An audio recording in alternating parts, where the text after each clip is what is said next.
பிள்ளைகள் அனைவருக்கும் இனிய மாலை வணக்கம். Good evening. எப்படி இருக்கீங்க எல்லாம்?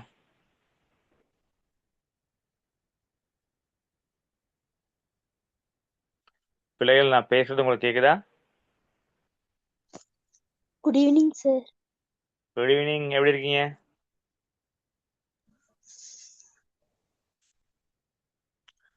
பிள்ளைகள், நான் உங்களுக்கு பேசுறது கேக்குதா? ஸ்கிரீன் விளங்குதா? கேக்குது சார். ஓம் சார், குட் ஈவினிங். ஓகேம்மா, குட் ஈவினிங். Okay, right. நம்ம அப்ப இன்றைய தினத்துக்கான பாடத்துக்குள் வரலாம். கடந்த வாரம் பார்த்த ஒரு சில விடயங்களை நம்ம மீட்டி பார்த்துட்டு அதோட சேர்ந்து இன்றைய வார பாடத்துக்குள் வரலாம். ரைட். இப்போ கடந்த வாரம் பார்த்தீங்கன்னு சொன்னா நம்ம பார்த்த விடயங்கள்ல அதற்கு முதல்ல இன்றைய தினம் புதிதாக இணைந்து கொண்ட யாரும் இருக்கீங்களா? இன்றைய தினம் புதிதாக நியூ ஜாயின் யாரும் இருக்கீங்க பிள்ளைகள்? இல்லைண்ணா? ரைட், ஓகே, நம்ம பாடத்துக்குள் வரலாம். எல்லாருக்கும் ஸ்கிரீன் விளங்குது தானே? Okay, right. பிள்ளைகள் கேள்விகள் கேட்கும் பொழுது கொஞ்சம் மைக்கை ஆன் பண்ணி பேசணும், பதில் சொல்லணும். அதன் பிறகு நீங்கள் மைக்கை மியூட் பண்ணி கொள்ளுங்க. ஓகேவா? ரைட். கடந்த வாரம் பார்த்தீங்கன்னு சொன்னால் நம்ம பார்த்த விடயங்கள்ல மிக முக்கியமானது பார்த்தீங்கன்னு சொன்னால் நீதிமன்றம் தொடர்பாக பார்க்கணும். நீதிமன்றம் தொடர்பான நம்முடைய கடமைகளும் செயற்பாடுகள் தொடர்பாகவும் கடந்த வாரம் நாம் பார்த்திருக்கோம். அதோடு சேர்த்து போலீஸ் தொடர்பாகவும் நாம் பார்த்துருந்தோம்.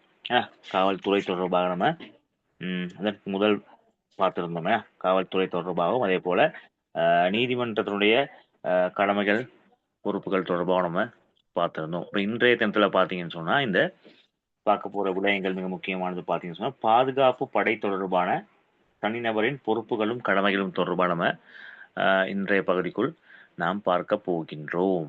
ரைட். அப்ப பாதுகாப்பு படைன்னு சொன்னா யாரு பிள்ளைகள்? இப்ப போலீஸ் சார், அந்த போலீஸ் அதிகாரி. ஓகே, போலீஸ் வேற வேற யாரு? போலீஸ் மட்டுமா? ராணுவ படை சார். ஓகே, ராணுவ படை வரும், போலீஸ் வரும், வேற அதோட சேர்த்து கடற்படை சார். கடற்படை வரும், இன்னும் ஒரு படை விமானப்படை. ரைட். அப்ப ராணுவம், கடற்படை, விமானப்படை, அது முப்படைன்னு சொல்லுவோம். அவங்களோட சேர்த்து இந்த போலீஸார். ஏன்னா போலீஸார் தான் நம்ம கூட இணைஞ்சு பாதுகாப்பு பணியில ஈடுபடக்கூடியவர்கள், நமக்காக வேலை செய்யக்கூடியவர்கள் தான் இந்த போலீஸார். ரைட். அப்ப இவர்கள் தான் நம்ம சொல்றோம் எப்படி இந்த பாதுகாப்பு படைன்னு சொல்லி ஒரே வார்த்தையில சொல்லிடும். ரைட். பாதுகாப்பு படை தொடர்பாக தனிநபர் பொறுப்புகளும் கடமைகள் தொடர்பாக பார்ப்போம். ஏற்கனவே பார்த்துட்டோம். ஏன்னா பாதுகாப்பு படை பற்றி, இராணுவம் பற்றி பார்த்துருக்கோம். அதே போல கடற்படை, அதோட சேர்த்து விமானப்படை தொடர்பாக நம்ம பார்த்துட்டோம். அதே போல போலீஸ்காருடைய கடமைகளும் பொறுப்புகளும் தொடர்பாக பார்த்துருக்கோம். அப்ப இன்றைய தினத்தில் நம்ம பார்க்க போறது பார்த்தீங்கன்னு சொன்னா இந்த பாதுகாப்பு படை தொடர்பாக தனிநபருடைய கடமைகளும் பொறுப்புகளும் இருக்கு. அது என்னென்ன விடயங்கள்னு சொல்லி நம்ம கொஞ்சம் பார்ப்போம். சரியா? பாதுகாப்பு படையை பொறுத்தவரை பார்த்தீங்கன்னு சொன்னா இந்த முப்படைகளும் சேர்த்து போலீஸாரும் சேர்த்து சமூகத்துக்கு பார்த்தீங்கன்னு சொன்னா மிகப்பெரிய சேவைகளை வழங்குறாங்க அவங்க. சமூகத்தோட இணைஞ்சு சமூகத்துக்கு மிகப்பெரிய ஒரு சேவைகளை வழங்குறாங்க. முக்கியமா பார்த்தீங்கன்னு சொன்னா நாட்டினுடைய காவலர்கள் என்று தான் சொல்லலாம். நாட்டை காத்து நமக்காக சேவையாற்றக்கூடிய ஒரு சேவையாளர்கள் என்று சொல்லணும். அப்ப நம்ம நிச்சயமா அவர்கள் என்ன செய்யணும்? கட்டாயம் அவங்களுக்கு ஒரு நல்ல ஒரு மதிப்பை நமக்கு கொடுக்கணும். நமக்காக இரவு பகல் பாராது, மழை வெயில் பாராது கடமையாற்ற கூடியவர்கள். சரியா? அப்ப பாதுகாப்பு படையினுடைய பணிகள் தொடர்பாக நம்ம ஏற்கனவே பார்த்துட்டோம். இன்னைக்கு பார்க்க போறது இந்த பாதுகாப்பு படை தொடர்பாக தனிநபருக்குரிய சில கடமைகளும் பொறுப்புகளும் இருக்கு. சரியா? அப்ப தனிநபர்னு பார்த்தீங்கன்னு சொன்னா எம்மாள், நாம். இப்ப நாம தான் தனிநபர். சரியா? இப்ப எம்மால் அவர்களுக்கு நிறைவேற்றக்கூடிய, நம்மளால நிறைவேற்ற முடியுமான சில கடமைகளும் பொறுப்புகளும் காணப்படுகின்றது. அது என்னென்ன கடமைன்னு சொல்லி தான் இங்க பார்க்க போறோம். இதற்கு முதல் பார்த்தது பாதுகாப்பு படை அவர்களுடைய கடமைகள் தொடர்பாக பார்த்தோம். இப்போ போலீஸார்னு சொன்னா போலீஸாருக்குரிய கடமைகள் என்னன்னு பார்த்தோம். இன்றைய தினம் பார்க்க போறது பாதுகாப்பு படை தொடர்பாக தனிநபர்னு சொன்னா நம்மளால அவங்களுக்கு நிறைவேற்றக்கூடிய, அவர்களுக்கு உதவி செய்யக்கூடிய, அவர்களுக்கு சப்போர்ட்டா இருக்கக்கூடிய விடயங்கள் என்னன்னு சொல்லி பார்க்க போறோம். விளங்குச்சா பிள்ளைகள? இப்ப இப்போ உங்களுக்கு விளங்கி இருக்கணும். அதாவது பாதுகாப்பு படையினுடைய கடமைனா அது வேறு, பாதுகாப்பு படை தொடர்பாக தனிநபரின் பொறுப்பு கடமையும் வேறு. இப்ப தனிநபர்ன்னு சொன்னா நம்ம அவங்களுக்கு எந்த வகையில உதவ போறோம் அதுதான் பார்க்க போறோம். சரியா? விளங்குச்சா பிள்ளைகள்? மைக்கை ஆன் பண்ணி கொஞ்சம் பேசணும் பிள்ளைகள், அப்பதான் எனக்கு விளங்கிச்சு. ஓகே. சரிம்மா, ஓகே, ரைட். பார்ப்போம். முதலாவது பார்த்தீங்கன்னு சொன்னா, அதாவது பார்த்தீங்கன்னு சொன்னா பிள்ளைகள் வந்து அனர்த்த உதவி பணிகளுக்கு ஒத்துழைப்பு வழங்குதல். இப்போ பாதுகாப்பு படை சொன்னா நம்ம முதல்ல பார்த்துட்டோம், நாட்டினுடைய காவலர்கள்னு பார்த்தோம். அப்போ மழை வெயில் பாராது, இரவு பகல் பாராது நமக்காக சேவையாற்றக்கூடிய ஒரு படைப்பிரிவு, அது அவர்களுடைய கடமை. அதோடு சேர்த்து பார்த்தீங்கன்னு சொன்னால், இப்போ கடந்த வருடம் நவம்பர் மாதம் அளவில் நாட்டில் ஏற்பட்ட ஒரு அனர்த்த நிலைமை ஏற்பட்டுச்சு. ஏன்னா டித்வா புயல் ஏற்பட்டுச்சு. அப்போ அந்த புயலின் நேரம் பார்த்தீங்கன்னு சொன்னால், அந்த பாதுகாப்பு படை தங்களுடைய பணிகளை வந்து மிக சிறப்பாக செஞ்சிருச்சு. மக்களுக்காக அளப்பரிய சேவையினை ஆற்றினார்கள் அந்த பாதுகாப்பு படை. மிக முக்கியமாக இராணுவமும் போலீஸாரோட இணைந்து, ஏன்னா விமானப்படை, கடற்படை எல்லாருமே என்ன செஞ்சாங்க, அவங்களுடைய பணிகளை சிறப்பாக செய்தார்கள். அப்போ அவ்வாறு அனர்த்த நிலைமைகளில் தன்மைகளில் பார்த்தீங்கன்னு சொன்னால், அந்த பாதுகாப்பு பணிக்கு இருக்கு தானே, அதான் அனர்த்த உதவி பணிகளுக்கு அவங்களுக்கு நம்ம என்ன செய்யணும், கட்டாயம் உதவிகளை வழங்கணும் அவங்களோட சேர்ந்து. இப்போ நிறைய இளைஞர்கள், ஏன்னா நிறைய பகுதிகளில் பார்த்தா இராணுவம் போலீஸாரோட இணைந்து அந்த கிராமத்தில் உள்ள அல்லது பிரதேசத்தில் உள்ள இளைஞர்களும் பார்த்தீங்கன்னு சொன்னால் உதவிகளை வழங்கினார்கள், ஒத்துழைப்பை வழங்கினார்கள். அப்போ அதை நம்ம கட்டாயம் செய்யணும். நமக்காக தானே வேலை செய்கிறாங்க. இப்போ நமக்காக வேலை செய்யும் பொழுது நம்மளும் என்ன செய்யணும், அவங்க கூட இணைந்து அவர்களுக்கு ஒத்துழைப்பை வழங்க வேண்டும். சரியா? இரண்டாவது பார்த்தீங்கன்னு சொன்னால், இந்த புரட்சிகள் அதே போல் குழப்பங்கள் என்ன செய்யணும், அவ்வாறு புரட்சிகள் குழப்பங்கள் ஏற்படும் பொழுது என்ன செய்யணும், பாதுகாப்பு படைக்கு கட்டாயம் நம்ம அறிவிக்கணும். இப்போ எல்லா நேரமும் பார்த்தீங்கன்னு சொன்னால் பாதுகாப்பு படை வந்து நம்ம கூட இருக்க மாட்டாங்க. இப்போ இராணுவம், விமானப்படையோ அல்லது கடற்படையோ பார்த்தீங்கன்னு சொன்னால் அவங்களுடைய கேம்ப் இருக்கும். ஏன்னா அதோட பாதுகாப்பு முகாம் இருக்கும். அதில் தான் அவங்க பெரும்பாலும் இருப்பாங்க. சில சந்தர்ப்பங்களில் பார்த்தீங்கன்னு சொன்னால் அவங்க வந்து பாதுகாப்பு படைகளில் ஈடுபட்டிருப்பாங்க, பாதுகாப்பு பணிகளில் ஈடுபடுவாங்க.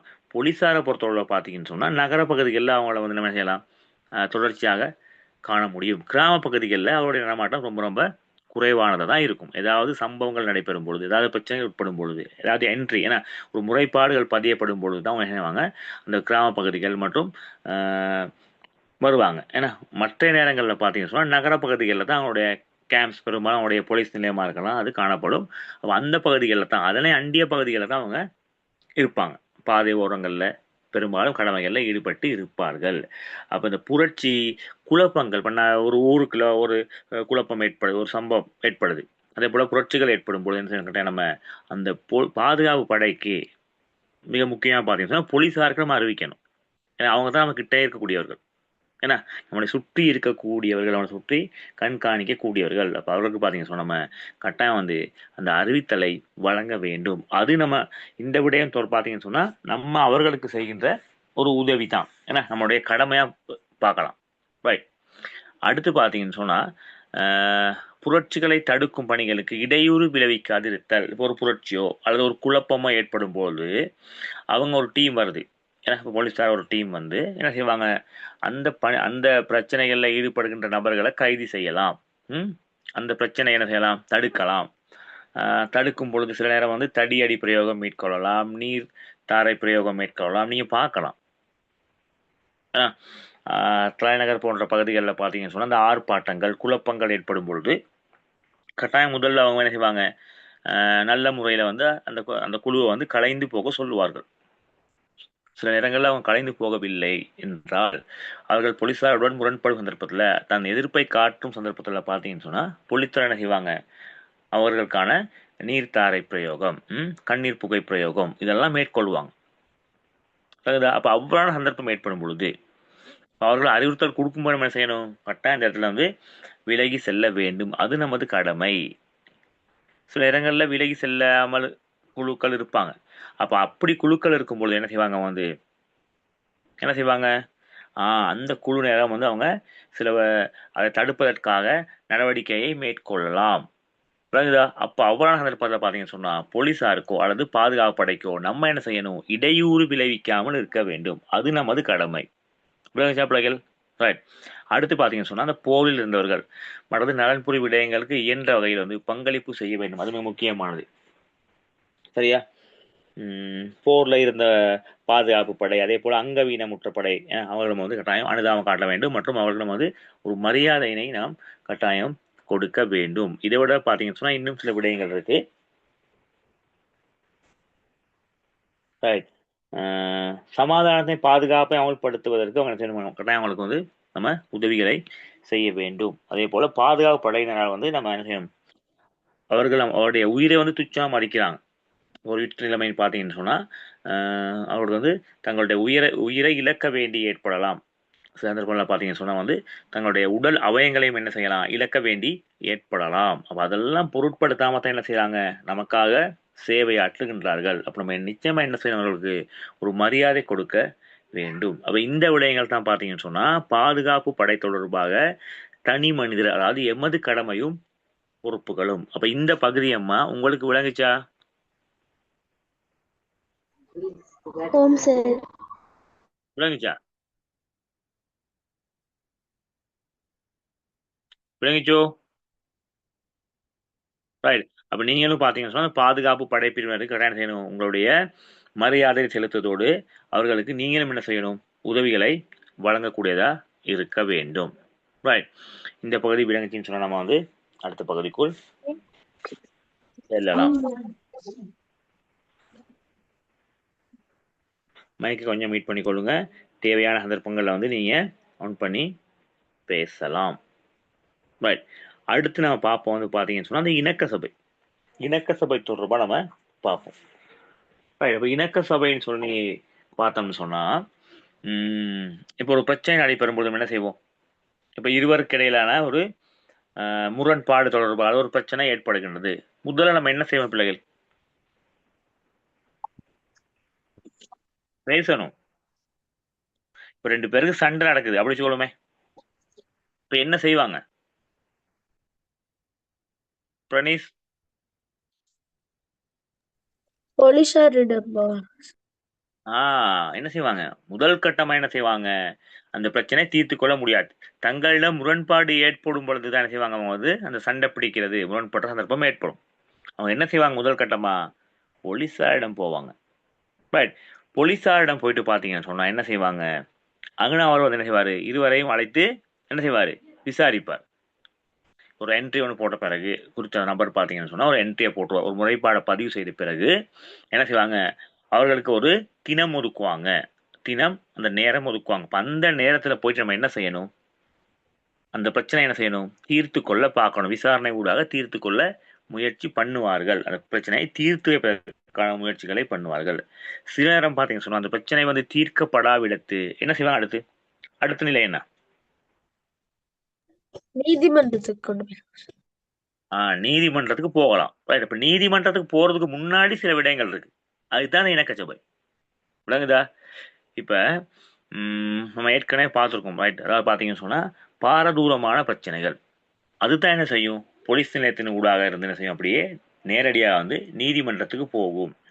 சிறிய சிறிய பிரச்சனைகள், சிறிய காணி தகராறு, அதே போல பக்கத்து வீட்டில் ஏற்படக்கூடிய சில சண்டைகள், இன்னும் இது போன்ற சிறிய சிறிய பிரச்சனைகள், குடும்ப பிரச்சனைகள், இதெல்லாம் பார்த்தீங்கன்னு சொன்னா நேரடியாக என்ன செய்யாது? போலீஸ் நிலையத்தின் ஊடாக இருந்து நீதிமன்றத்துக்கு கொண்டு செல்லப்படாது.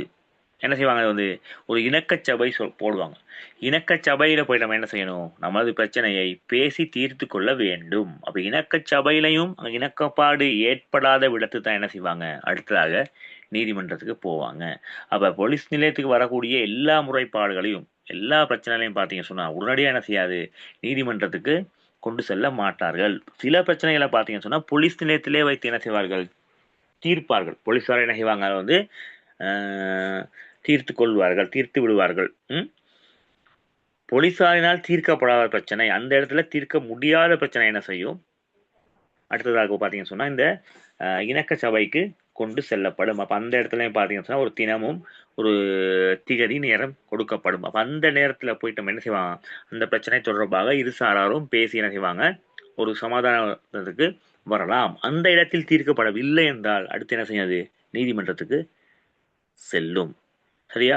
பாரதூரமான பிரச்சனைகள் தான் பார்த்தீங்கன்னு சொன்னா, போலீஸ் நிலையத்திலிருந்து அப்படியே நேரடியாக நீதிமன்றத்துக்கு செல்லும். சிறு சிறு பிரச்சனைகள், ஏன்னா காணி தகராறு, அதே போல குடும்ப சார்ந்த பிரச்சனைகள், இதெல்லாம் பார்த்தீங்கன்னு சொன்னா, இணக்க சபை ஊடாக வந்து தீர்த்து கொள்ள முடியும். ரைட். இப்ப பார்ப்போம் இந்த இணக்க சபைனா என்னன்னு சொல்லி பார்ப்போம். அடுத்து பார்த்தீங்கன்னு சொன்னா, இணக்க சபை தொடர்பாக தனிநபருடைய கடமைகளும் பொறுப்புகளும் தொடர்பாக நம்ம வந்து இந்த பகுதியில பார்க்கலாம். இங்க பார்க்கலாம் பார்த்தீங்கன்னு சொன்னா, இந்த இணக்க சபையானது பார்த்தீங்கன்னு சொன்னா, 1988ஆம் ஆண்டு, அதாவது 88ஆம் ஆண்டுல பார்த்தீங்கன்னு சொன்னா 72ஆம் இலக்க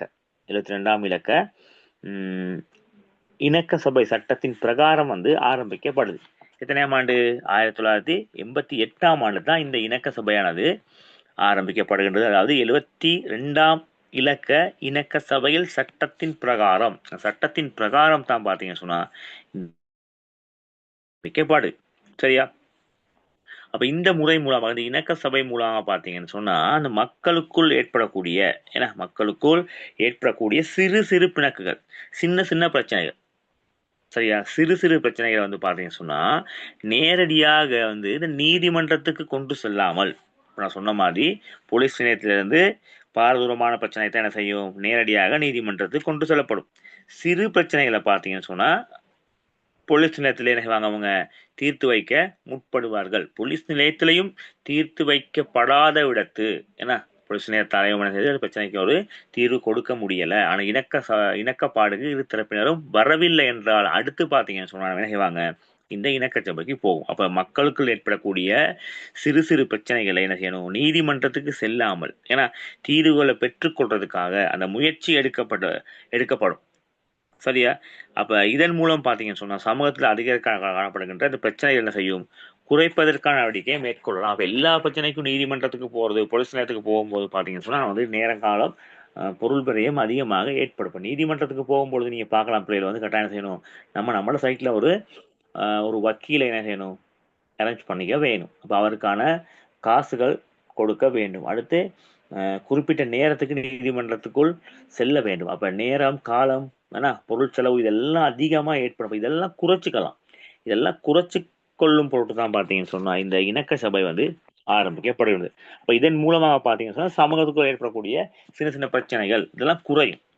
சரியா? நேரடியா நீதிமன்றத்துக்கு போகாம அங்கே குறைச்சி கொள்ற வழியை தான் அவங்க சொல்றாங்க. அப்ப இணக்க சபையை பாத்தீங்கன்னு சொன்னா அங்கத்தோர் என்ன செய்வாங்க, இணக்க சபை ஆணைக்குழு மூலமாக நியமிக்கப்படுவார். அப்ப இணக்க சபையில வந்து இப்ப நீதிமன்றத்துல யார் இருப்பாரு, நீதிபதி இருப்பாரு. அப்ப நீதிபதி தான் பாத்தீங்கன்னு சொன்னா வக்கீல், வழக்கறிஞர்கள் இருப்பாங்க. அப்ப அவர்கள் வந்து அந்த குறிப்பிட்ட விடயம் தொடர்பாக பேசும் பொழுது இறுதியாக தீர்ப்பு வழங்கக்கூடியது யாரு, அந்த நீதிபதி. இப்ப இணக்க சபையிலையும் பாத்தீங்கன்னு சொன்னா எனது இணக்க சபை ஆணைக்குழு மூலமாக அங்க அதுக்கு தலைமை தாங்குறவர்கள் இருப்பாங்க. அப்ப அவர்கள் யாருன்னு பாத்தீங்கன்னு சொன்னா இந்த சமூகத்தில் இருக்கக்கூடிய சமூகத்துல வந்து அங்கீகாரம் பெற்ற கல்விமான்கள், பெரும்பாலும் அதிபர்கள் இருப்பாங்க. அதே போல புத்திஜீவிகள் மற்றும் சமூகத்தில் ஏற்றுக்கொள்ளப்பட்ட நன்னடத்தை உள்ள நபர்கள், சமூகத்தால் ஒரு நல்ல மனிதர், சமூகத்துக்கு ஒரு முன்மாதிரியாக திகழக்கூடிய நபர்கள் தான் பாத்தீங்கன்னு சொன்னா அந்த இணக்கச்சபையில நடுவர்களாக இருப்பாங்க. பெரும்பாலும் கல்விமான்கள் பொழுது பாத்தீங்கன்னு சொன்னா வந்து அங்கே அதிபர்கள் இருப்பதை நம்ம வந்து காணலாம். அப்ப இவர்கள் பாத்தீங்கன்னு சொன்னா இந்த இணக்கச்சபை ஆணைக்குழு மூலமாகத்தான் பாத்தீங்கன்னு சொன்னா அவங்க வந்து நியமிச்சிருப்பாங்க. இப்ப சாதாரண எல்லாம் அங்கே போயிட்டு அதற்கான தீர்ப்புகள்லாம் சொல்ல முடியாது. கட்டாயம் கல்விமான்களை தாங்க, கல்விமான்கள் மற்றும் புத்திஜீவிகள், சமூகத்தில் ஏற்றுக்கொள்ளப்பட்ட நன்னடத்தை உள்ள நபர்கள் தான் அங்கே நடுவர்களாக, அதாவது தீர்ப்புகளை கொடுக்கக்கூடியவர்களாக இருப்பாங்க. சரியா? அப்ப இந்த பிணக்கொன்று ஒரு பிரச்சனை ஏற்படும் பொழுது பாத்தீங்கன்னு சொன்னா அதாவது என்ன செய்யலாம், எளிய முறையில தீர்த்து கொள்ளலாம். முதலாவது பாத்தீங்கன்னு சொன்னா என்ன செய்யலாம், அப்ப போலீஸ் நிலையத்தினூடாக தீர்த்து கொள்ளலாம். பெரும்பாலும் ஒரு பிரச்சனை வராம இருக்கிறத நம்ம பார்க்கணும். இப்ப கிராம சேவை கிட்ட கூட செய்யலாம், அந்த பிரச்சனையை கூட கொண்டு போயிட்டு தீர்த்து கொள்ளலாம். அல்லது இருவருமே பேசினாலே பாத்தீங்கன்னு சொன்னா வந்து பிரச்சனை தீர்க்கப்படுகின்றது. அப்படி இல்லா பட்சத்துல வந்து கிராமத்தில் இருக்கக்கூடிய கிராம சேவர்கிட்ட போயிட்டு பேசி அந்த பிரச்சனையை தீர்த்து கொள்ளலாம். அப்படி இல்லைன்னு சொன்னாது அடுத்து போலீஸ் நிலையத்துக்கு செல்லக்கூடிய தன்மை காணப்படுகின்றது. அப்படி போலீஸ் நிலையத்திலையும் தீர்த்து கொள்ள முடியாட்டி என்ன செய்யலாம், வந்து அந்த இணக்கச்சபை, சரியா, தீர்த்து கொள்ளலாம். இணக்க சபையிலையும் தீர்த்து கொள்ள முடியாட்டி பாத்தீங்கன்னு சொன்னா, சரியா, இணக்க சபையிலையும் தீர்த்து கொள்ள முடியாவிட்டு பாத்தீங்கன்னு சொன்னா அடுத்து என்ன செய்யலாம், நீங்க நீதிமன்றத்துக்குள் செல்லலாம். அப்போ இதுதான் பார்த்தீங்கன்னு சொன்னால் அந்த பிரச்சனையை தீர்த்து கொள்வதற்கான முறையாக நம்ம வந்து பார்க்கின்றோம். ஓகே பிள்ளைகள், அப்போ இப்போ பார்க்க போகிறோம் வந்து இது இணக்கச்சபை மூலமாக ஆற்றப்படுகின்ற, அதாவது மேற்கொள்ளப்படுகின்ற கடமை பொறுப்புகள், அதாவது தனிநபருக்குரிய கடமையும் பொறுப்புகள் தான் நம்ம இங்கே பார்க்க போகிறோம். அப்போ பிள்ளைகள் உங்களுக்கு இணக்கச்சபை தொடர்பாக விடயங்கள் விளங்குனுச்சா? ஓம் சார். ஓகே, ஒரு ஆளோட குரல் தான் கேட்குது ஓம் சார்னு. கிட்டத்தட்ட என்ன தவிர்த்து 16 பேர் இருக்கும். சரியா? பேசணும். என்ன செய்யணும்? கொஞ்சம் பேச வேண்டும். அப்பதான் தெரியும் எனக்கு நீங்க கிளாஸ்ல இருக்கீங்களா, நான் பேசுறத கேட்டுக்கொண்டு இருக்கீங்களான்னு சொல்லி தெரியும். ஓகேவா? ரைட். இப்போ இணக்கச்சபை தொடர்பாக பார்த்துட்டோம். அடுத்து நம்ம பார்க்க போறோம் பார்த்தீங்கன்னு சொன்னா வந்து இந்த இணக்கச்சபை மூலமாக இணக்கச்சபை தொடர்பாக தனிநபர் கடமைகளும் உரிமைகளும் தொடர்பாக பார்க்க போகின்றோம். சரியா? தனிநபருக்கு இருக்கக்கூடிய கடமை பொறுப்பு என்னன்னு சொல்லி பார்க்க போகின்றோம். இப்போ எல்லா விடயங்கள்லையும் பார்க்கும்போது எல்லா போலீஸ் நிலையத்தை பார்க்கலாம், நீதிமன்றத்தை பார்க்கலாம், பாதுகாப்பு படையை பார்க்கலாம், இணக்கச்சபையை பார்க்கலாம். எல்லா இடங்கள்லையும் பார்த்தீங்கன்னு சொன்னால் அந்த குறித்த நிறுவனங்களுக்குரிய கடமைகளும் பொறுப்புகளும் இருக்கு. அது அவர்களுடைய கடமை.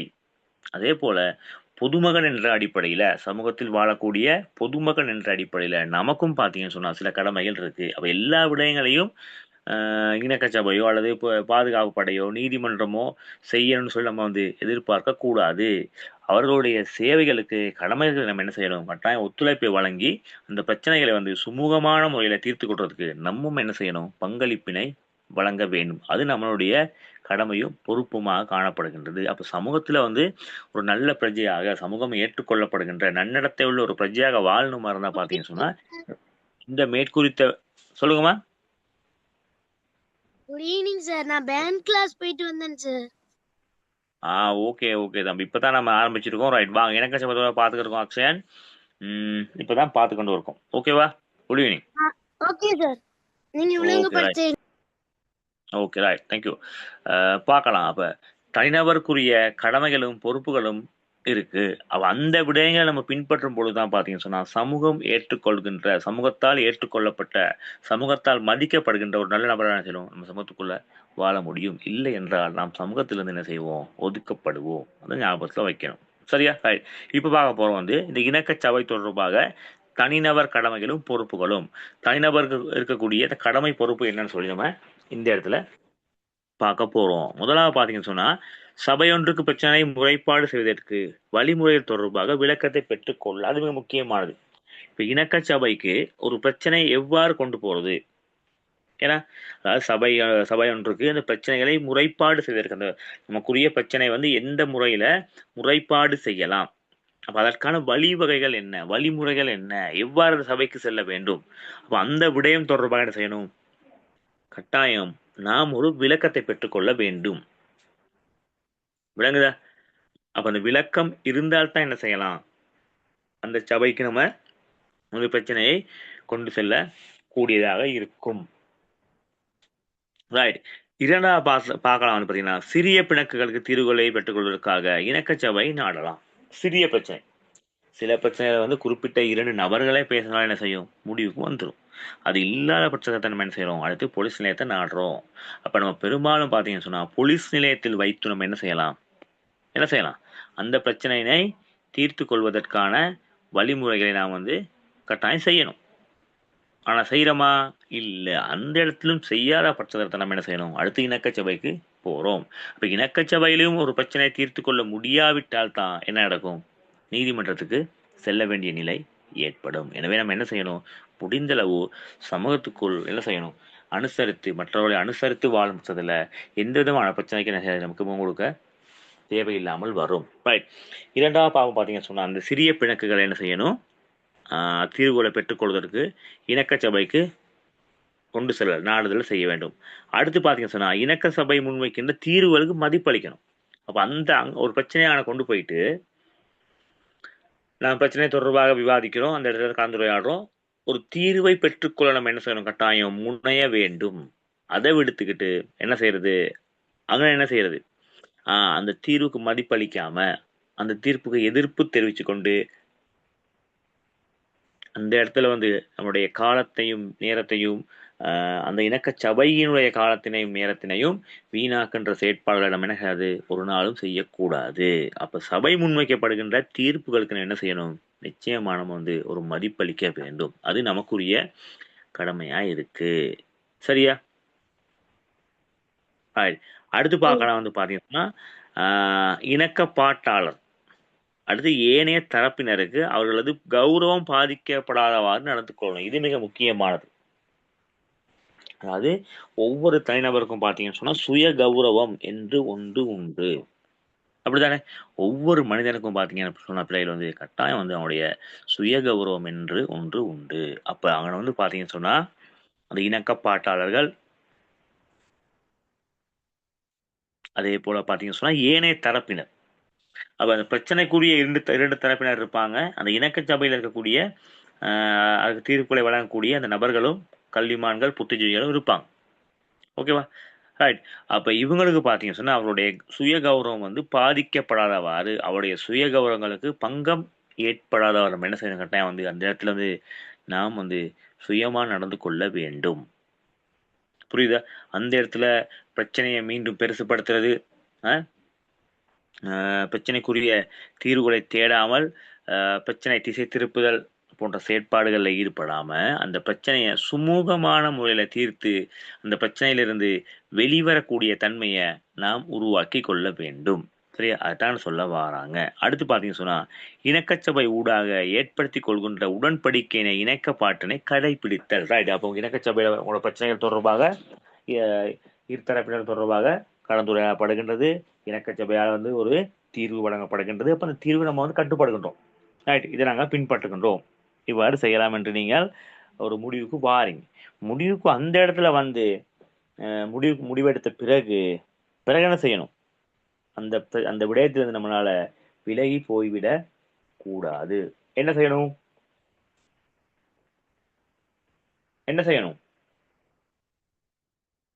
அந்த இணக்கப்பாட்டை நம்ம கடைபிடிக்க வேண்டும். அவர்கள் வழங்குகின்ற தீர்ப்புக்கு மதிப்பளித்து, அவர்கள் கூறுகின்ற விடயங்களுக்கு மதிப்பளித்து அந்த இணக்கப்பாட்டு உடன்படுறது, ஏன்னா அந்த உடன்பாட்டை நம்ம என்ன செய்யணும், கடைபிடித்து அதே மாதிரி நடக்க கற்றுக்கொள்ள வேண்டும்.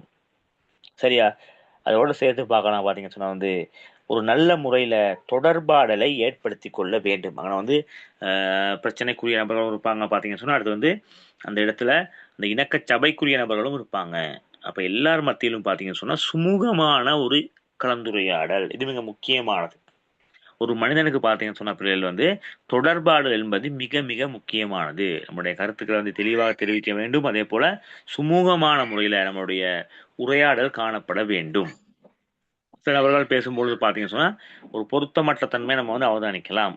அவ்வாறு நிலை இல்லாம அந்த சபையில பிரச்சனைகளை முன்வைக்கும் பொழுது ஒரு பிரச்சனைக்கான தீர்வை நாம் தேடித்தான் அந்த இடத்துக்கு செல்கின்றோம். அப்ப அவ்வாறான சந்தர்ப்பத்துல நம்ம என்ன செய்யணும், சுமூகமான முறையில உரையாடி நமக்குரிய தீர்வினை பெற்றுக்கொண்டு அந்த இடத்திலிருந்தும் வெளிவர வேண்டும். இது மிக முக்கியமானது. அப்ப மேற்குறித்த விடயங்கள் தான் பார்க்கலாம். அந்த இணக்க சபை தொடர்பாக தனிநபர் கடமைகளும் பொறுப்புகளும் என்ற விடயத்தில் நம்ம பார்த்த விடயங்கள். அப்ப நம்ம 2 விடயம் பார்த்திருக்கோம். முதலாவது பார்த்தோம் பாதுகாப்பு படை தொடர்பாக தனிநபருக்கு இருக்கக்கூடிய கடமை பொறுப்பு பார்த்தோம். இரண்டாவதா இணக்கச்சபை பற்றி பார்த்தோம். அதிலே அடுத்து பார்த்தோம் என்னது, இந்த இணக்கச்சபை தொடர்பாக தனி மனிதனுடைய கடமைகளும் பொறுப்புகளும். அப்ப நம்ம இதுவரைக்கும் பார்த்த விடயங்கள் பிள்ளைகள் உங்களுக்கு விளங்கியதா? ஓம் சார், எக்ஸ்கியூஸ் மீ. சொல்லுங்கம்மா. சார், இந்த பிடிஎஃப் குறிப்பு சென்ட் பண்ணி விடுங்களேன். ஓகேம்மா. ரைட். ஓகே. சரியா? ரைட். அப்ப இந்த இணக்கச்சபை தொடர்பாக நம்ம ஒரு விளக்கத்தினை தற்பொழுது பெற்றிருக்கின்றோம். சரியா பிள்ளைகள்? ஒரு பிரச்சனை ஏற்படும் பொழுது அந்த பிரச்சனை எவ்வாறான முறையில சுமூகமா தீர்த்து கொள்ளலாம் அதைத்தான் கலந்துரையாடி கொண்டு இருக்கின்றோம். ரைட். நம்ம அடுத்து பார்க்க போகின்ற மிக முக்கியமான ஒரு விடயத்தை நம்ம பார்க்கலாம். அப்ப இந்த பகுதி பிள்ளைகள் உங்களுக்கு விளங்குச்சு தானே?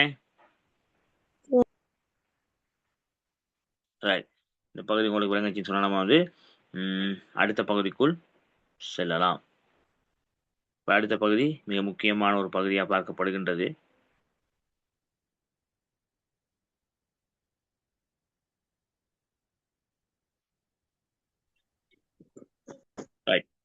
அதாவது பார்க்கலாம் பார்த்தீங்கன்னு சொன்னா தேசிய சிறுவர் பாதுகாப்பு அதிகார சபை பற்றி பார்ப்போம். அடுத்ததாக இப்போ எனக்கு பார்த்துட்டோம். அடுத்து நான் பார்க்க போகின்ற மிக முக்கியமான ஒரு பகுதி தான் தேசிய சிறுவர் பாதுகாப்பு அதிகார சபை. இந்த விடயம் தொடர்பாக நம்ம வந்து பார்க்க போகின்றோம். பிள்ளைகள் உங்களுக்கு தேவையான விடயங்களை பார்த்தீங்கன்னு சொன்னால் நீங்கள் வந்து ஸ்க்ரீன்ஷாட் எடுத்துக்கொள்ளலாம்.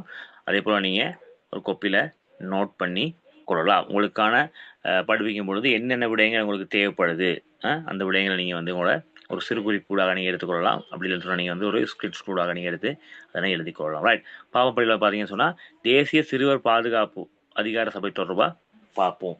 ரைட், தேசிய சிறுவர் பாதுகாப்பு அதிகார சபை தொடர்பாக பார்க்கும்பொழுது பார்த்தீங்கன்னு சொன்னால் 1998ஆம் ஆண்டு, அதே போல 50வது இலக்கம் மற்றும் 50ஐ கொண்ட பார்லமெண்ட் சட்டத்தின் மூலம், சரியா, 1998ஆம் ஆண்டில் 50ஆம் இலக்க பார்லமென்ற சட்டத்தின் மூலமாக இந்த தேசிய சிறுவர் பாதுகாப்பு அதிகார சபையானது உருவாக்கப்பட்டிருக்கு.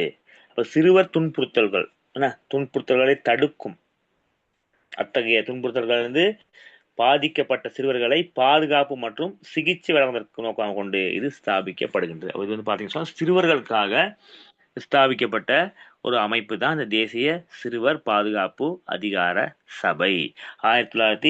1998ஆம் ஆண்டு 50வது இலக்கம் 50ஐ கொண்ட இந்த பார்லமென்ற சட்டத்தின் மூலம் தான் வந்து இந்த தேசிய சிறுவர் பாதுகாப்பு அதிகார சபையானது உருவாக்கப்பட்டிருக்கு. அப்ப இந்த சபை வந்து உருவாக்கப்பட்டதனுடைய நோக்கம் இருக்கு. என்ன நோக்கம்னு சொல்லி பார்த்தீங்கன்னு சொன்னா வந்து சமூகத்துல சிறுவர்கள் வந்து மிக முக்கியமானவர்கள். சரி, அப்ப சிறுவர்களை வந்து பாதுகாக்க வேண்டியது எமது கடமை. அப்ப அந்த சிறுவர்கள் பார்த்தீங்கன்னு சொன்னா சில நேரங்கள்ல வந்து என்ன நடக்கும், அவர்களுக்கு வந்து துன்புறுத்தல்கள் ஏற்படும். சரியா, துன்புறுத்தல்களுக்கு உள்ளாகலாம். அப்ப அந்த துன்புறுத்தல்களை தடுப்பதற்காகவும் அவ்வாறு சில சந்தர்ப்பங்கள்ல துன்புறுத்தல்களுக்கு உட்பட்ட அந்த சிறுவர்களை பாதுகாக்கணும். 2 செய்யணவங்களுக்கு சிகிச்சை என்றும் அளிக்க வேண்டும். அதன் நோக்கமாக கொண்டு உருவாக்கப்பட்ட அமைப்பு தான் தேசிய சிறுவர் பாதுகாப்பு அதிகார சபை. இப்போ கேட்கலாம், தேசிய சிறுவர் பாதுகாப்பு அதிகார சபை வந்து ஸ்தாபிக்கப்பட்டதுக்கான காரணம் என்னன்னு கேட்டா இதான் நீங்க என்ன செய்யணும், விடையா எழுத வேண்டி வரும். சரியா, ரைட். அப்ப தேசிய சிறுவர் பாதுகாப்பு அதிகார சபை பார்க்குறோம். அவங்களுடைய தொலைபேசி இலக்கம் இருக்கு 1929. அதுதான் அவங்களுடைய மிக விரைவான முறையில் வந்து நீங்கள் அழைக்கக்கூடிய தொலைபேசி இலக்கமாக பார்க்கலாம். இப்போ பார்க்க போகிறோம் பார்த்தீங்கன்னு சொன்னால் வந்து தேசிய சிறுவர் பாதுகாப்பு அதிகார சபையினுடைய நோக்கக்கூற்று, அந்த அமைப்பினுடைய நோக்கக்கூற்று என்ன அடிப்படையில் அந்த நோக்கக்கூற்றுன்னு சொல்லி நம்ம பார்க்கலாம். முதலாக பார்த்தீங்கன்னு சொன்னால் சிறுவர்களுக்கான நட்புள்ள பாதுகாப்பான சூழல் ஒன்றை கட்டி எழுப்புதல் மிக முக்கியமானது. ஏன்னா சிறுவர்களுக்கான நட்புள்ள பாதுகாப்பான சூழல் ஒன்றை கட்டி எழுப்புதல், அதுதான் பார்த்தீங்கன்னு சொன்னா தேசிய சிறுவர் பாதுகாப்பு அதிகார சபையினுடைய நோக்கமாக காணப்படுகின்றது. சிறுவர்களுக்கான நட்புள்ள பாதுகாப்பான சூழல் ஒன்றை என்ன செய்யணும், கட்டி எழுப்ப வேண்டும். இந்த விடயம் தான் பார்த்தீங்கன்னு சொன்னா தேசிய சிறுவர் பாதுகாப்பு அதிகார சபையினுடைய நோக்கமாக இருப்பதை வந்து நம்ம பார்க்கலாம். அடுத்து பார்த்தீங்கன்னு சொன்னா இந்த தேசிய சிறுவர் பாதுகாப்பு அதிகார சபையினுடைய பணிக்கூற்று அது முக்கியமானது. பாருங்க, சிறுவர்கள் சகலவிதமான துஷ்பிரயோகங்களிலிருந்தும் சுதந்திரமானவர்கள் என்பதை உறுதிப்படுத்தல். அதாவது பார்க்கலாம் வந்து பார்த்தீங்கன்னு சொன்னா சிறுவர்கள் சகலவிதமான துஷ்பிரயோகங்களிலிருந்தும் சுதந்திரமானவர்கள் என்பதை உறுதிப்படுத்தல். அப்போ அவங்களுடைய சுதந்திரத்தன்மையை உறுதிப்படுத்துறது தான் அவங்களுடைய நோக்கமாக நம்ம இந்த இடத்துல பார்க்கலாம். சரியா, பார்த்தோம் வந்து தேசிய சிறுவர் பாதுகாப்பு அதிகார சபைன்னு சொன்னா என்னன்னு பார்த்தோம்.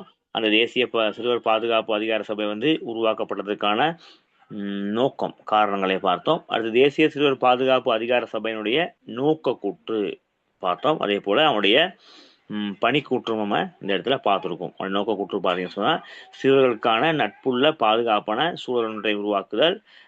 அவருடைய பணிக்கூற்றை பார்க்கலாம், சிறுவர்கள் சகல விதமான துஷ்பிரயோகங்களிலிருந்தும் சுதந்திரமானவர்கள் என்பதை வந்து உறுதிப்படுத்தல் தொடர்பாக பார்த்தோம்.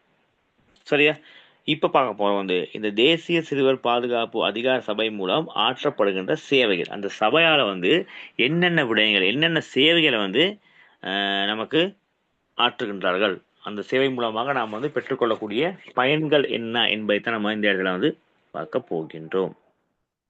சரியா? ரைட். முதலாவது நீங்க பார்க்கலாம் பிள்ளைகள் வந்து பார்த்தீங்கன்னு சொன்னா, ரைட் பாருங்க, சட்டத்துக்கு புறம்பான சிறுவர் உரிமை மீறல் நடைபெறும் பொழுது அதில் தலையீடு செய்தல், இது மிக முக்கியமானது. சட்டத்துக்கு புறம்பாக அப்ப சிறுவருக்கு என்று பார்த்தீங்கன்னா பொதுவாக பார்க்கலாம் வந்து மனிதனுக்கான அடிப்படை உரிமைகள் காணப்படுகின்றது. அதை விட முக்கியமா பார்த்தீங்கன்னு சொன்னா சிறுவர்களுக்கான உரிமை காணப்படுகின்றது. ஏன்னா சிறுவர்கள் வந்து சமூகத்துல வந்து பாதுகாக்கப்பட வேண்டிய ஒருவர். ஏன்னா அப்ப சிறுவர்களுக்கு முதலாவது பார்த்தீங்கன்னு சொன்னா குடும்ப சூழல் தான் என்ன செய்யணும், நிச்சயமா ஒரு பாதுகாப்பை வழங்க வேண்டும். அதே போல பாடசாலை, சமூகம் இதெல்லாம் வந்து இவர்களுக்கு நிச்சயமா என்ன செய்யணும், ஒரு பாதுகாப்பை வழங்க வேண்டும். அப்ப சட்டத்துக்கு புறம்பான முறையில சிறுவர் உரிமை மீறல் நடைபெறும் பொழுது அதில் தலையிடுதல். இப்போ உதாரணமா பார்க்கலாம் வந்து பிள்ளைகள் பார்த்தீங்கன்னு சொன்னா சிறுவர்கள் ஏன்னா சிறு வயதுல பாடசாலைக்கு செல்லாமல் அவங்க வேலைக்கு அமர்த்தப்படலாம்.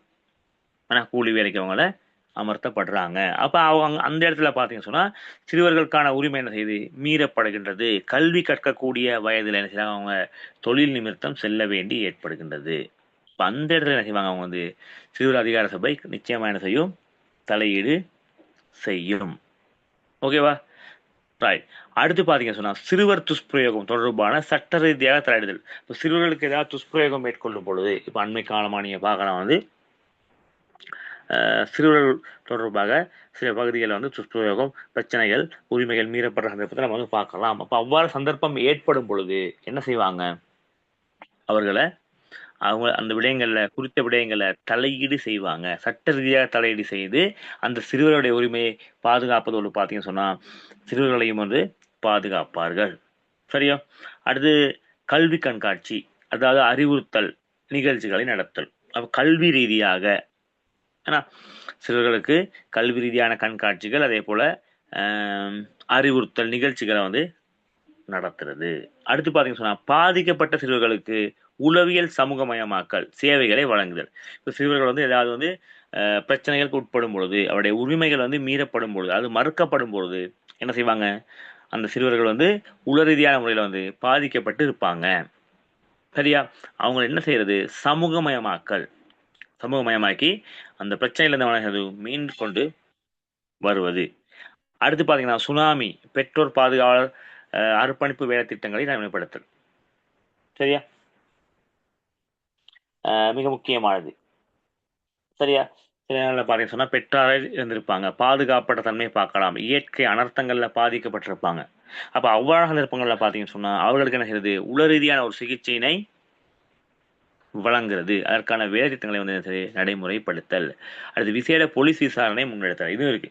சிறுவர்களுக்காக பார்த்தீங்கன்னு சொன்னா விசேட போலீஸ் பிரிவு, சிறுவர்கள் மற்றும் மகளிருக்காக போலீஸ் நிலையத்திலே வந்து விசேட ஒரு பிரிவு ஒன்று ஸ்தாபிக்கப்பட்டு இருக்கின்றது. அந்த பகுதி ஊடாக பார்க்கலாம் நீங்க வந்து அவங்களுக்கான விசேடமான முறையில் வந்து அவர்களுக்கான உரிமைகளை பெற்றுக்கொள்வதற்காக விடயங்களை நம்ம வந்து இந்த இடத்துல பார்க்கலாம். அப்போ இதுவரைக்கும் பார்த்த விடயங்கள் பார்த்தீங்கன்னு சொன்னா தேசிய சிறுவர் பாதுகாப்பு அதிகார சபையால் ஆற்றப்படக்கூடிய சேவைகள்.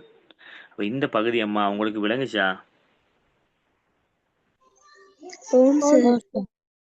ரைட், பாப்போம். இப்ப தேசிய சிறுவர் பாதுகாப்பு அதிகார சபை சொல்ல முடியுமா பாருங்க, யார் சொல்லலாம்?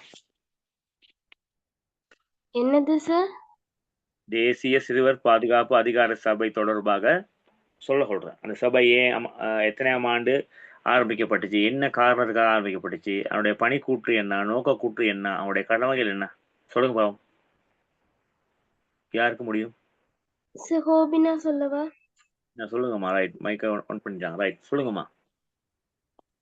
இந்த தேசிய சிறுவர் பாதுகாப்பு அதிகார சபை 1998ஆம் ஆண்டுல 50ஆம் இலக்க விளக்கம் வந்து 50ஐ கொண்ட பாராளுமன்ற சட்டமன்றத்தின் மூலம்தான் இந்த தேசிய சிறுவர் பாதுகாப்பு அதிகார சபை வந்து முதலாக வந்து உருவாக்கப்படுது.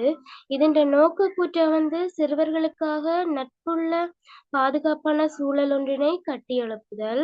இதன் பணிக்கூற்ற வந்து சிறுவர்கள் சகலவிதமான துஷ்பிரயோகங்களிலுமிருந்தும் சுதந்திரமானவர்கள் என்பதனை உறுதிப்படுத்திக் கொள்றதுக்கு இது வந்து பணிக்கூற்றா காணப்படுது. இந்த தேசிய சிறுவர் பாதுகாப்பு அதிகார சபை மூலம் பல சேவைகள் வந்து ஆற்றப்படுகிறது.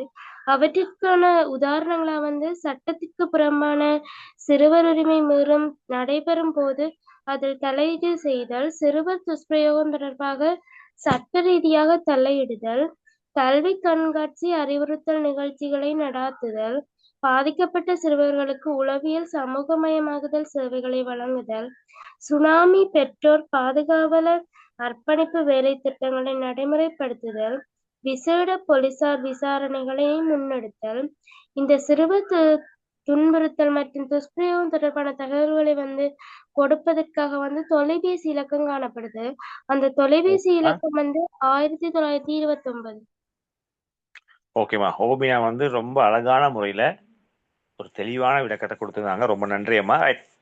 இப்ப சொல்லுங்க பாப்பா பிள்ளைகள் வந்து இந்த சிறுவர் உரிமை மீறப்படுற சந்தர்ப்பங்கள் என்னென்ன உரிமை மீறப்படுறது சும்மா சொல்லுங்க பாப்போம்.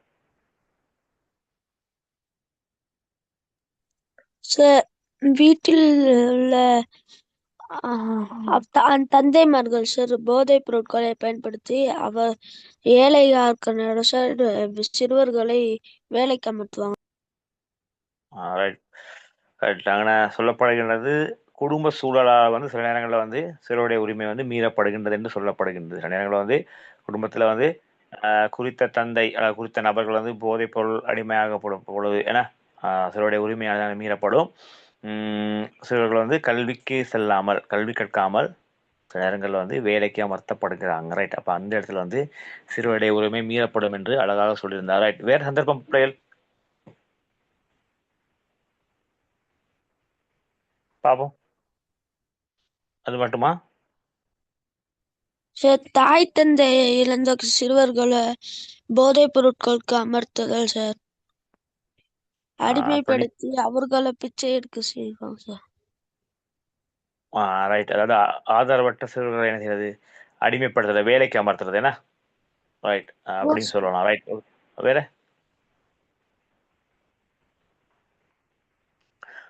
பொருளாதார சுமை காரணமாக சில நேரங்களில் தாய் தந்தை இருந்தாலும் பொருளாதார சுமை காரணமாக பார்த்தீங்கன்னு சொன்னால் பாடசாலைக்கு செல்லாமல் தொழில் ரீதியாக அமர்த்தப்படுகின்றமை அதை நம்ம சொல்லலாம் அந்த இடத்துல. வேற பிள்ளைகள் சொல்லுங்க. இப்போ கட்டாயமாக பார்த்தீங்கன்னு சொன்னால் பிள்ளைகள் வந்து என்ன செய்யணும், கட்டாய கல்வி அமுல்படுத்தப்பட்டிருக்கு. அப்போ அடிப்படையில் என்ன செய்யணும், அவங்க வந்து பாடசாலை கல்வியை நிறைவு செய்ய வேண்டும். பாடசாலைக்கு வராமல் என்ன செய்யணும், அவங்க வீட்டில் இருப்பது, வீட்டில் இருக்கும் பட்சமும் பார்த்தீங்கன்னா அவருடைய உரிமை மீறப்படுறதா சொல்லப்படுகின்றது. கட்டாயம் வீட்டிலையும் இருக்கலாது. ஏன்னா இப்போ வேலைக்கு போகாட்டியும் என்ன செய்யறாது, பாடசாலைக்கு வராமல் வீட்டில் இருக்க முடியாது. அப்போ அதை கட்டாயம் என்ன செய்யணும், பெற்றோர் பார்க்கணும். கட்டாயம் குறித்த மாணவனை வந்து பாடசாலைக்கு அனுப்ப வேண்டிய கடமை என்னது பெற்றோருக்கு இருக்கின்றது. சரியா? அப்போ அந்த விடயம் தொடர்பாகவும் பார்க்கணும். அடுத்து பார்த்தீங்கன்னு சொன்னால் சில பிள்ளைகள் பார்த்தீங்கன்னு சொன்னால் இந்த துஷ்பிரயோகங்களுக்கு உள்ளாகின்ற தன்மையும் காணப்படுகின்றது. இப்போ அந்த இடத்துலையும் பார்த்தீங்கன்னு சொன்னால் அவர்கள் வந்து உரிமை மீறப்படுகின்றது. சில நேரங்களில் பிள்ளைகள் தாக்கப்படுகின்ற சந்தர்ப்பம் அதுவும் இருக்கு. ஏன்னா அப்போ இந்த இடத்துலையும் வந்து அவனோட உரிமைகள் மீறப்படுகின்ற சந்தர்ப்பம் இருக்கு. இதெல்லாம் நம்ம சிறுவருடைய உரிமை மீறப்படுற சந்தர்ப்பமாக பார்க்கலாம். அவ்வாறு சந்தர்ப்பம் ஏற்படும் பொழுது, அது மட்டும் பார்த்தீங்கன்னு சொன்னால் அனர்த்த நிலைமைகளில் ஏற்படும் பொழுது, அனர்த்த நிலைமையில் பார்த்தீங்கன்னா அவங்க வந்து கட்டாயம் உள ரீதியான மன ரீதியான ஒரு பாதிப்பை எதிர்நோக்கி இருப்பாங்க. அப்போ அவர்களுக்கு என்ன செய்யலாம், ஒரு கட்டாயம் ஒரு வழிகாட்டலை செய்ய வேண்டி தன்மை காணப்படும். சரியா? அப்போ இதெல்லாம் பார்த்தீங்கன்னு சொன்னால் சிறுவர் உரிமை தொடர்பாக நம்ம பார்த்துக்கிட்டு வரோம். தேசிய சிறுவர் பாதுகாப்பு அதிகார சபையால் வந்து ஆற்றப்படக்கூடிய அவங்களுடைய கடமைகளை பற்றி நம்ம பார்த்துருந்தோம். ரைட். அப்போ வந்து தேசிய சிறுவர் பாதுகாப்பு சபை அது அமைக்கப்பட்ட விடம் 1998ஆம் ஆண்டு 50ஆம் இலக்கத்தை கொண்ட பாராளுமன்ற சட்டத்தின் மூலம் ஆரம்பிக்கப்படுகின்றது. சிறுவருடைய உரிமை பாதுகாக்கும் நோக்கோட கொண்டு தான் பார்த்தீங்கன்னா இது அமைக்கப்படுகின்றது. தேசிய சிறுவர் பாதுகாப்பு அதிகார சபையினுடைய வந்து நோக்க கூற்ற பார்த்தோம். சிறுவர்களுக்கான நட்புள்ள பாதுகாப்பான சூழல்னு சொல்லி பார்த்தோம். அதே போல் வந்து பணிக்கூட்டம் பாடப்படுறது. அடுத்து வந்து தேசிய சிறுவர் பாதுகாப்பு அதிகார சபை மூலம் ஆற்றப்படுகின்ற கடமைகளும் தற்பொழுது பார்க்கப்பட்டு ரைட். இப்போ பார்க்க போகிறோம் பார்த்தீங்கன்னு சொன்னால் தேசிய சிறுவர் பாதுகாப்பு அதிகார சபை தொடர்பாக தனிநபருடைய கடமைகளும் பொறுப்புகளும். நான் முதல்ல பார்த்தீங்கன்னு சொன்ன பார்த்தீங்கன்னா தனிநபர்னு சொன்னால் நமக்குரிய சில கடமைகள் வந்து காணப்படுகின்றது. தேசிய சிறுவர் பாதுகாப்பு அதிகார சபைக்கு சில கடமைகள் இருந்தாலும் நமக்குரிய சில கடமைகளும் இருக்கின்றது. அந்த கடமைகள் நம்ம என்ன செய்யணும், சரிவர செய்ய வேண்டும். அது என்ன கடமைகள் சொல்லி நம்ம இந்த இடத்துல பார்க்க போகின்றோம். முதலாவது பார்த்தீங்கன்னு சொன்னா சிறுவர் பாதுகாப்பு அதிகார சபை நடவடிக்கைக்கு என்ன செய்யணும், ஒத்துழைப்பை வழங்குதல். ஏன்னா சிறுவர் பாதுகாப்பு, அதாவது தேசிய சிறுவர் பாதுகாப்பு அதிகார சபைக்கு நம்ம என்ன செய்யணும், கட்டாயம் வந்து நமது ஒத்துழைப்பை வழங்க வேண்டும். இப்போ நமக்கு வந்து பார்த்தீங்கன்னு சொன்னால் நம்மளோட சமூகத்தில் நமது வீட்டுக்கு அண்மையில் ஒரு சிறுவன் வந்து பார்த்தீங்கன்னு சொன்னால் அவனுடைய உரிமைகள் மறுக்கப்பட்டு காணப்படுகின்றான் அல்லது துன்புறுத்தப்பட்டு காணப்படுகின்றான். அப்போ அது தொடர்பாக நம்ம என்ன செய்யணும், கட்டாயம் அவங்களுக்கு வந்து முறைப்படி நம்ம என்ன செய்யணும், அறிவுறுத்தலை கொடுக்க வேண்டும். அப்போ நம்மளோட ஒத்துழைப்பை வழங்க வேண்டும். சரியா?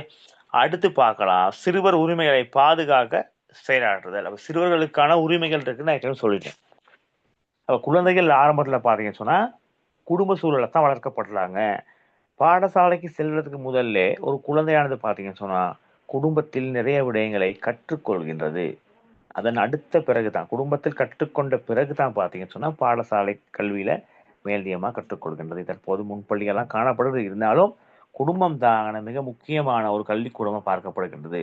குடும்பத்தின் ஊடாகத்தான் என்ன செய்து குழந்தை சமூகத்துக்குள் பாடசாலை ஊடாக சமூகத்துக்குள் இணைக்கப்படுகின்றது. எனவே அந்த அவ்வாறு இணைக்கப்படுகின்ற அந்த குழந்தைக்குரிய உரிமைகள் கடமைகள் எல்லாம் இருக்கு. அப்ப அதை என்ன செய்யணும், சமூகமும் சரி குடும்பமும் சரி அந்த உரிமைகளை பாதுகாக்க வேண்டும். அவர்களுக்கு உரிய கடமைகள் உரிமைகளை பாதுகாக்க நடவடிக்கை ஒத்துழைப்பு என்ன செய்யணும், நாம் வழங்க வேண்டும். அது நமது கடமை. இப்போ குறித்த ஒரு மாணவனை பார்த்தீங்கன்னு சொன்னா 6 வயதுல பாடசாலைக்கு அனுப்பி வைக்க வேண்டும். தரம் 1க்கு 5 வயது 5 வயது முடிவடைய என்ன செய்யணும், ஒரு பாடசாலைக்கு நிச்சயமாக அனுப்பி வைக்கப்பட வேண்டும். பாடசாலை கல்வியை தொடர வேண்டும். அப்போ ஒரு குழந்தையா பார்த்தீங்கன்னு சொன்னா என்ன செய்யாது, வீட்டில் இருக்க புள்ள வந்து அப்படியே நேரடியாக பாடசாலைக்கு வராது. அதற்கான வழிவகைகளை என்ன செய்யணும், பெற்றோர் செய்ய வேண்டும். அதற்கான விண்ணப்பத்தை அனுப்ப வைக்கணும். அந்த குழந்தையை கூட்டிக்கிட்டு அந்த இன்டர்வியூல பேஸ் பண்ணணும். அதன் பிறகு பார்த்தீங்கன்னு சொன்னால் பாடசாலை அறிவுறுத்தலுக்கு அமைவாக அவர் என்ன செய்யணும், அந்த குழந்தைய பாடசாலை கல்விக்கு சேர்த்து விட வேண்டும். இப்போ இதெல்லாம் குடும்பத்தினால் ஆற்றப்படக்கூடிய கடமை. அப்போ குடும்பத்தின் ஊடாக பாடசாலைக்கு வந்த பிறகு பார்த்தீங்கன்னா சொன்னால் பாடசாலை அதுக்குரிய கடமைகள் இருக்கும். அந்த குழந்தைக்கு படிப்பிக்கிறது, அதற்கான வழிகாட்டலை வழங்குறது, அதெல்லாம் என்ன செய்யும், பாடசாலை பார்த்து கொள்ளும். அப்ப சமூகமும் என்ன செய்யணும், பிள்ளைக்குரிய உரிமைகளை வந்து பெற்றுக் கொடுக்கிறதுக்கு முன்னின்று செயற்பட வேண்டும். ரைட். அடுத்து பாத்தீங்கன்னு சொன்னா சிறுவர் தொடர்பான அனைத்து சட்டத்திட்டங்களையும் பின்பற்றுறது. சிறுவர்களுக்கு அதான் சொன்னேன், சிறுவர்களுக்குரிய சட்டத்திட்டங்கள் காணப்பட வேண்டும். அவர் எவ்வாறு படிக்கணும், அவர் எவ்வாறு பாடசாலைக்கு வரணும், அவருடைய கடமை என்ன, அவருடைய உரிமை என்ன, அவருக்கு எவ்வாறான ஒரு அரவணைப்பு தேவைப்பட வேண்டும். இதெல்லாம் என்ன செய்யணும், சமூகமும் குடும்பமும் இணைந்து அவருக்கு கொடுக்க வேண்டும்.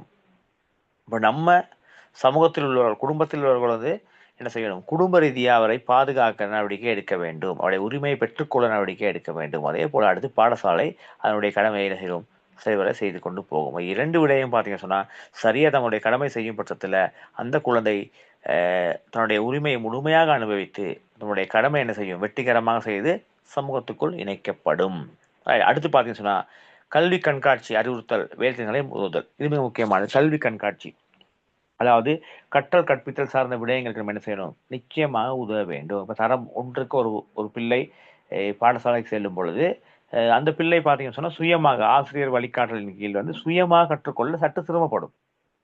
இப்போ என்ன செய்யணும், பெற்றோர் வந்து நிச்சயமா அந்த பிள்ளைக்கு உதவ வேண்டும். அவருக்குரிய பாடங்களை சொல்லிக் கொடுப்பதற்கு, அது தொடர்பான விடயங்களை தேடி கொடுப்பதற்கு,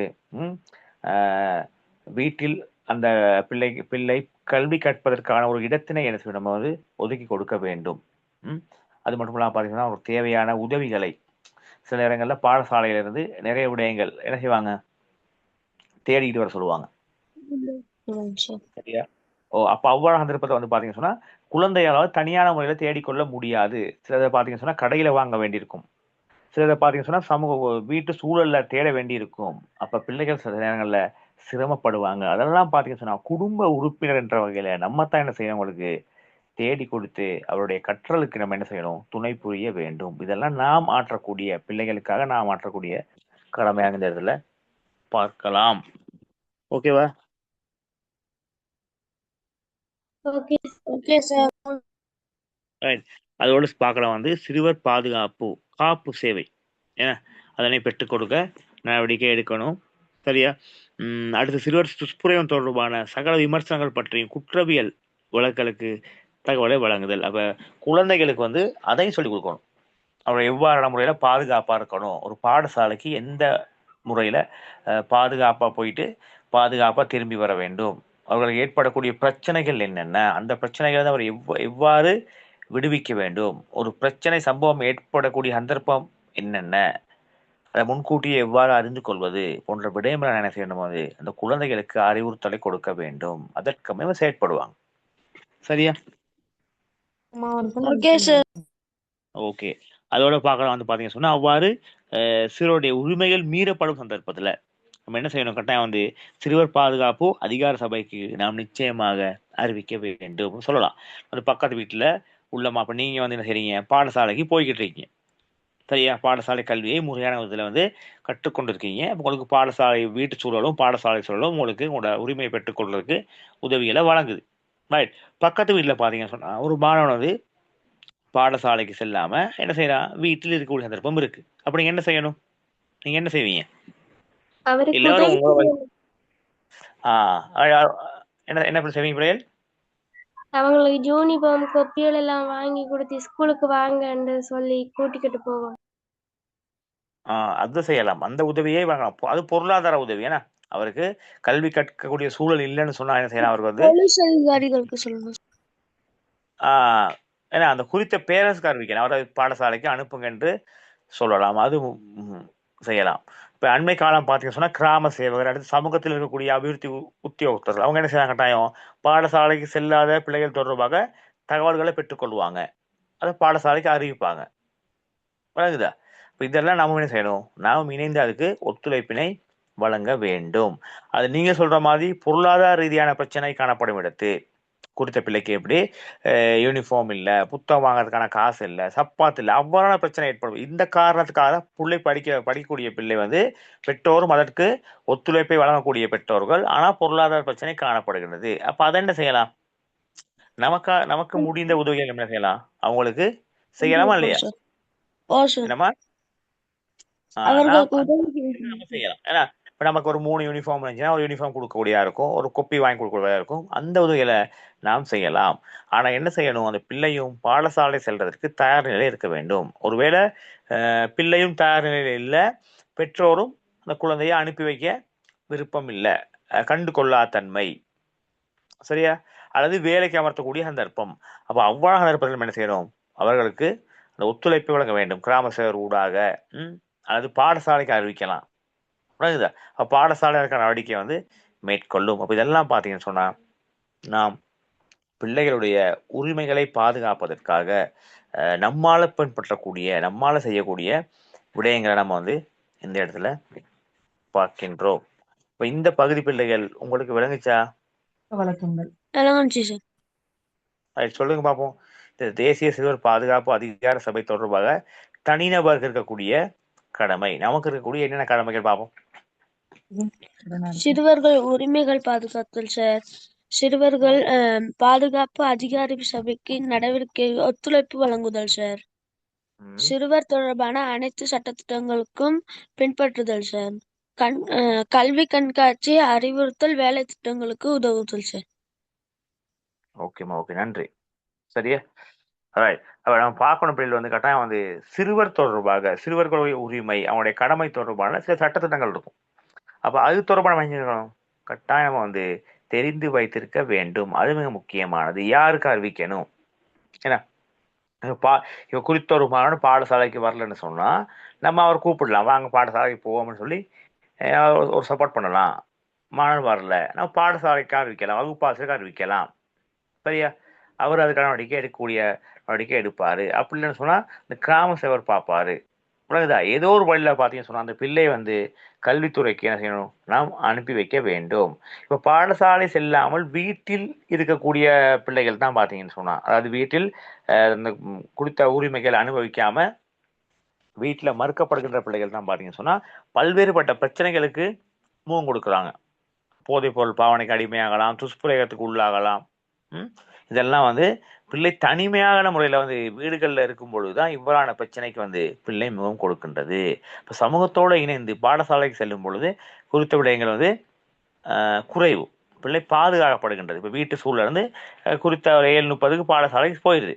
ஆனால் 2 மணி வரைக்கும் என்ன செய்யுது, பிள்ளை பாடசாலையில் 1 மணி 1:30 மணி வரைக்கும் பாடசாலை இருக்கின்றது. 1 மணிக்கு பிறகு பாடசாலை முடிவடைய 2 மணிக்குள் வீடுக்கு வந்து சேருது. அப்போ எல்லோரும் இருக்கக்கூடிய சூழலில் பார்த்தீங்கன்னு சொன்னால் பிள்ளை பாதுகாப்பாகவும் இருக்கின்றது. சில நேரங்களில் பார்த்தீங்கன்னு சொன்னால் பிள்ளைகள் பாடசாலை செல்லாமல் வீடுகளில் இருக்கக்கூடிய சந்தர்ப்பம் இருக்கு. பெற்றோர் வேலைக்கு போயிடுவாங்க. அப்போ இவ்வாறான சூழல் வந்து ஆபத்தான சூழல். பிள்ளைகள் தனிமையில் இருக்கக்கூடிய அந்த சூழல் வந்து மிகவும் ஆபத்தானது. எனவே மிக முக்கியமா பிள்ளைகளுடைய இந்த உரிமைகளை பாதுகாக்கிறதுக்கு நம்மளால் முடிந்த உதவிகளை என்ன செய்யணும், கட்டாயம் நம்ம வந்து வழங்க வேண்டும். சமூகத்தில் காணக்கூடிய அனைத்து பிள்ளைகளும் தங்களுடைய உரிமைகளை முழுமையாக அனுபவிக்க வேண்டும். முழுமையான முறையில் பார்த்தீங்கன்னு சொன்னா கல்வியினையும் கற்று சமூகத்துக்குள் ஒரு நல்ல பிரஜையாக வர வேண்டும். சரியா? ரைட். அப்ப இன்றைய தினம் பார்த்தீங்கன்னு சொன்னா பிள்ளைகள் வந்து தேசிய சிறுவர் பாதுகாப்பு அதிகார சபை தொடர்பாக பார்த்தோம். அதற்கு முதல்ல வந்து பார்த்த விடயங்கள் பார்த்தீங்கன்னு சொன்னா இந்த பாதுகாப்பு படை தொடர்பாக தனிநபருடைய கடமை பொறுப்புகள் தொடர்பாக பார்த்திருந்தோம்.